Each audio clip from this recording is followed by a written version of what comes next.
Picture this. You're a startup founder with a groundbreaking idea, but you have no clue where to start.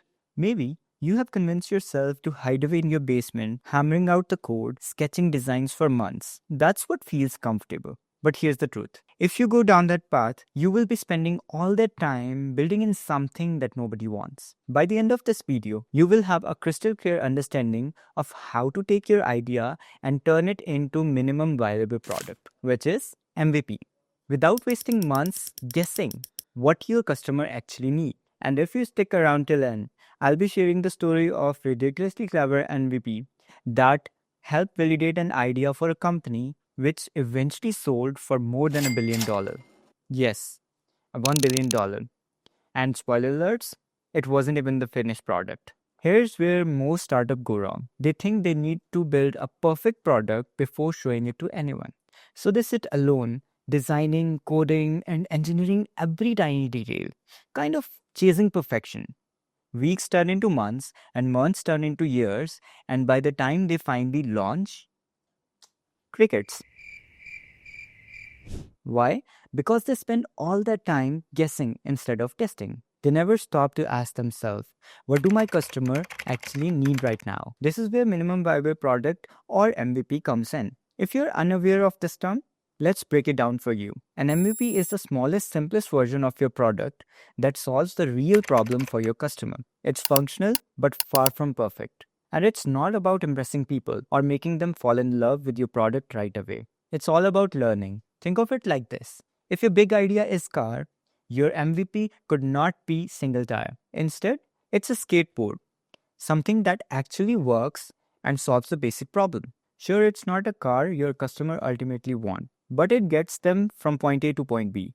And in the process, you start learning what they really need. Now, here's the important misconception about MVP. People think that it should be a perfect, fully functional software product. Trust me, it doesn't. In fact, the best MVP are often simple, scrappy, and far from polished. It could be a landing page that explains your idea and asks people to sign up. Or it could even be a PowerPoint presentation. Think about how much time startups waste on building features that nobody ends up using. Or worse, building an entire application on assumptions that turn out to be completely wrong.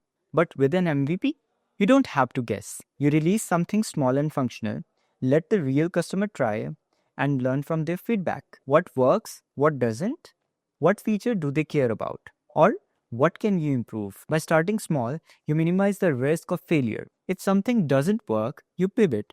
And if something does work, you double down.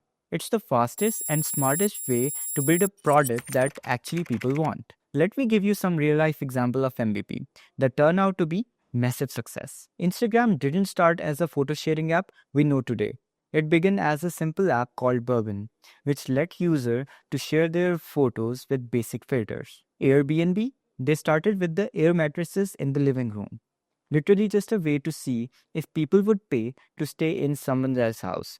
And Uber, its MVP was a basic app that only booked the black cars for the people living in San Francisco. None of these companies started with their final product. They started small, they started simple, and they built something extraordinary by learning from their real customer. Now, as promised, let me tell you about that $1 billion MVP. Have you heard about Dropbox? When Dropbox started, they didn't build fully functional app right away. Instead, they built a simple explainer video that showed how Dropbox would work. The video walked viewer through the concept of syncing files across the devices. Something groundbreaking at that time. And guess what happened? People went wild. Thousands of users signed up for Dropbox before even the product existed. That video was their MVP. It validated the idea and proved there was a demand and gave them confidence to move forward. Imagine if they had spent years building an app without knowing if anyone would care. That's the difference an MVP can make. So that you know what's an MVP and why it's so important, let me ask you, what's stopping you from building yours? And you also don't need a big budget. All you need is an idea, a clear hypothesis, and the willingness to test it. Your MVP doesn't have to be perfect. It just has to work. So take that first step. Build it, test it, and learn from it. And if you're ready to get started, then like this video and follow us for more tips so that you can take your idea from zero to MVP or beyond. Start small, build smart, and remember, every billion-dollar company started with something simple. Start with skateboard and end with something extraordinary. That is the power of MLP.